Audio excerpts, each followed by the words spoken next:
Gunners. For life. Gunners. For life, for life. I'm expecting an energy behind that Gunners for life. Why is your voice like, why is it fainting? Of course, I'm not so happy now. I dropped points. Are you expecting me to be smiling? You're not happy that you dropped points. Why are you not happy? Why should I be happy that I dropped points?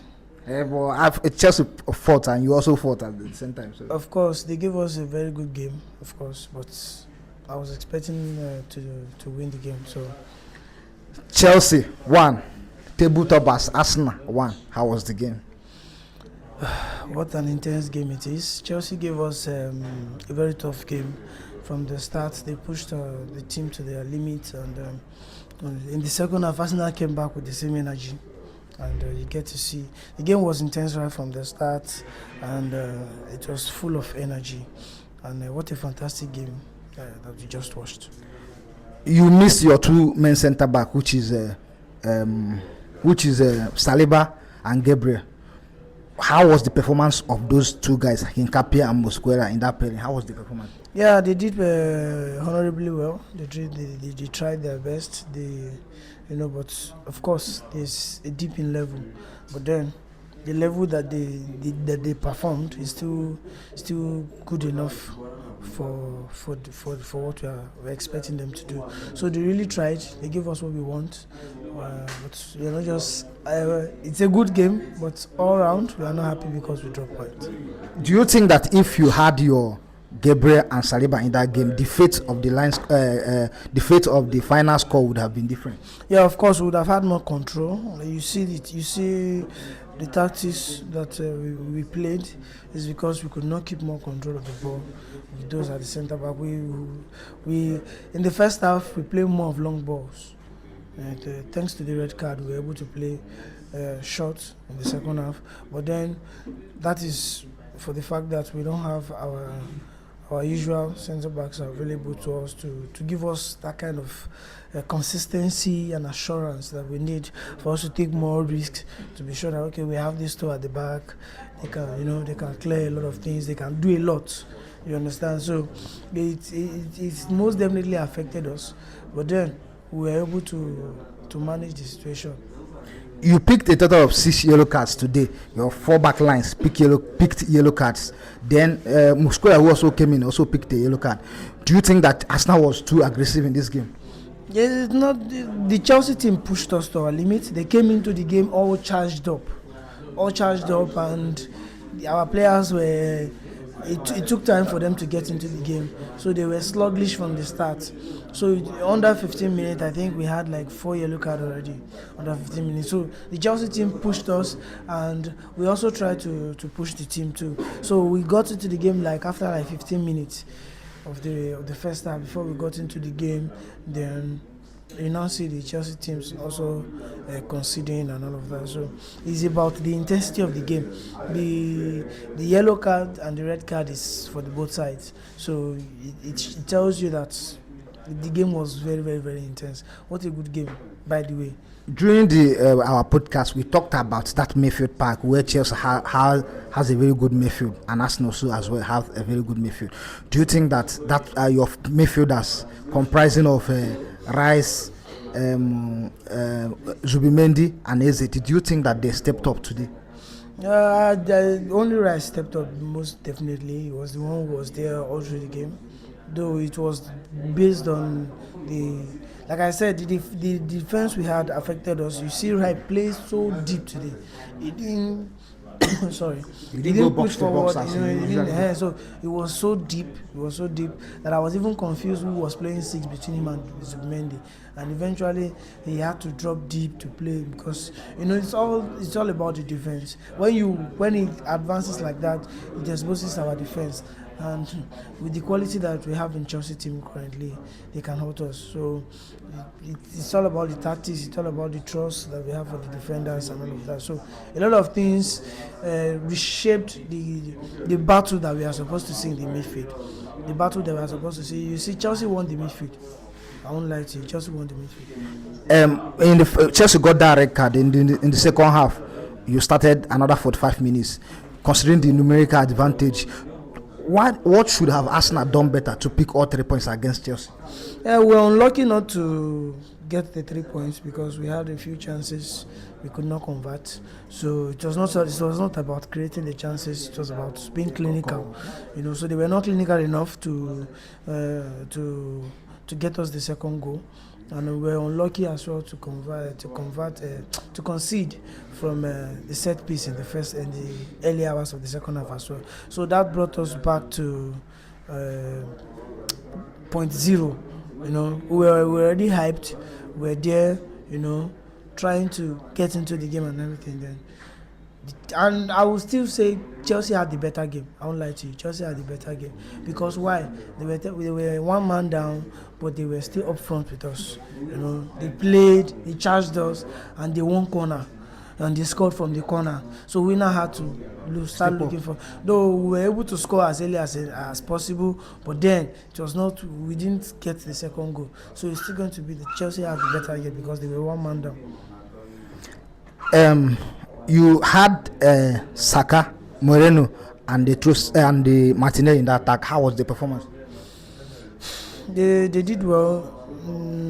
Unless Martinelli was very, very average today, though he's just coming back from injury, and the game was so intense and tight that you could see that he was not up for the level of the game because he needs to be up to fitness. And we are unlucky we missed Trossard today too as well. He helps us to keep the ball. He's very, very good in tight spaces as well. So you get to see all those differences there. Those players are what we need, but we don't have them available. The Gabriel, Saliba, Trossard. These are three important players in the Arsenal team. But then we didn't have them available for us. So they did well, averagely. Saka was instrumental in the goal. He was good in the attack. I think he was the only one who really gave Cucurella a shift. I haven't considered from him and collected yellow card from the beginning of the game. He was able to penetrate him more, have some shots, have some crosses, and all of that. He was more effective. Saka was more effective. Merino, very, very, very, very fantastic player.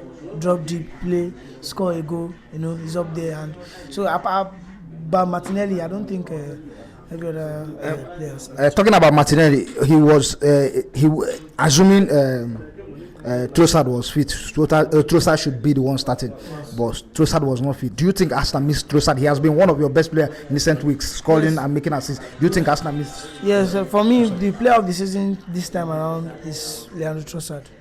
For now, for his performance all through the season, he has stepped up a lot because Martinelli has been to the sideline for, I think, this is the second time of injury that he's coming from.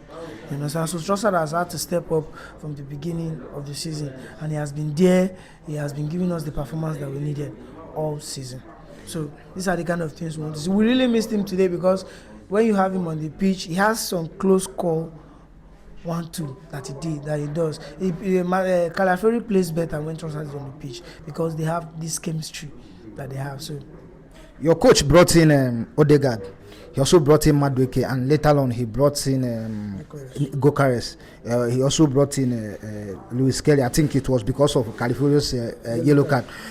Did you think that those substitutions affected that game? Does it have any effect on the game? Yes, of course, it had better effect on the game because watching the first half and having a red card, you would know that Pedro Neto is going to fall to the side, and you don't want to have Calafiori running against Pedro Neto with a yellow card in the game. So it would bring the game back to level, and that was what Mikel Arteta tried to prevent, and he was able to do that. But then Lewis Kelly gives us more control, plays ball in the midfield, and So, but then the changes affected the game, but it didn't quite give us the result we wanted because they were not clinical. Moving forward, you are currently top of the table with 30 points, and the Manchester City are currently behind you with 25 points. Chelsea followed by Chelsea and Aston Villa. Chelsea are 24 points. Aston Villa are also on 24 points. You are going to face Aston Villa next, which is going to be also a tight game at Emirates Stadium. What must Arsenal do as it stands to continue to remain at the top of the Premier League table till January and maybe to the end of the season? What must you do now? Of course, take it game by game. I think the noise is getting too much for the Arsenal team. The media is doing us no good now. And if you say the media is doing you no good, is it the media is overhyping Arsenal, or what type of bad are the media doing to Arsenal? The talks of trophy is too much. It's too much, and it mounts pressure on the players, no matter how experienced they are. It mounts pressures on them from the first day of from the first match day. You see Pundit talking about Arsenal, the best team, they are going to win the league. So they had the dip from the beginning of the season, lost to Liverpool. Liverpool had a very fine run. Liverpool was there. Liverpool was going to win the league. Now Arsenal is there. Arsenal is going to win the league. Man City win 2-3 matches. Man City are there. Man City want to win. The pressure is there, and now it is quite unfortunate. It is quite unfortunate that we are top of the league for now, and you want balance. You want the team to take it game by game. You understand? You want the team to keep it game by game, and injuries are affecting us so much. So they need to take it. They need to keep the players fit. They need to win as much as they can, to have as much gap as they can have, if possible. You understand? So Manchester City won their game yesterday. Now we dropped 2 points, and now they are back to 5 points behind us, and they are breathing on our neck already now. So it tells you that you need to be at your best. So we need to win against Aston Villa. We need to win against Brentford. We need to win the next match and the next match and the next match and the next match.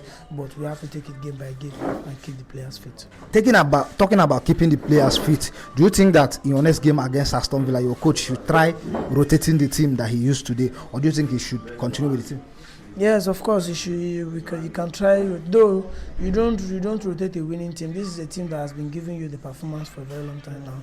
But then Aston Villa is not so much. As they are a force, but then compared to Arsenal, they are not so much to fight against. So we should be able to control the game, no matter the player he fields. You understand? So we should be able to control the game. More rotation to keep the players fit, at least for those that have injury history and all of that. So though injury will not tell you it's coming, but then it will happen.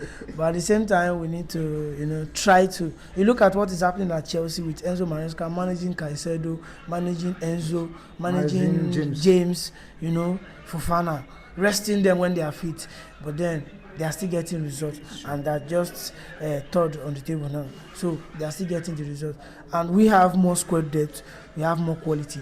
You understand? So we should be able to keep some of the players on the bench to rest them, to avoid injuries.